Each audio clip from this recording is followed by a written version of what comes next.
એક મહત્વના સમાચાર મળી રહ્યા છે મહીસાગરથી। સંતરામપુર તાલુકામાં વરસાદ પડ્યો છે। મહીસાગરના સંતરામપુર તાલુકામાં કમોસમી વરસાદના કારણે ખેડૂતોની ચિંતા વધી ગઈ છે। હવામાન વિભાગની પણ આગાહી હતી અને મુજબ જ કેટલાક વિસ્તારોમાં વરસાદ છે। સંતરામપુર અને આસપાસના વિસ્તારોમાં વરસાદ વરસ્યો, ઝરમર વરસાદ પડ્યો છે। છૂટાછવાયા સ્થળોએ વરસાદ વરસ્યો હોવાની જાણકારી પ્રાપ્ત થઈ છે। જો કે હવામાન વિભાગે પણ આગાહી કરી છે કે હજી 21 તારીખ પછી પણ વરસાદનું જોર વધશે।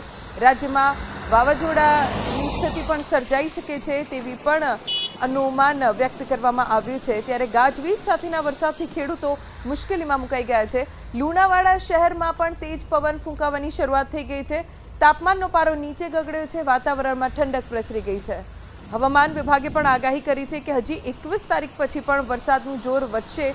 રાજ્યમાં વાવાઝોડાની સ્થિતિ પણ સર્જાઈ શકે છે તેવી પણ અનુમાન વ્યક્ત કરવામાં આવ્યું છે। ત્યારે ગાજવીજ સાથેના વરસાદથી ખેડૂતો મુશ્કેલીમાં મુકાઈ ગયા છે।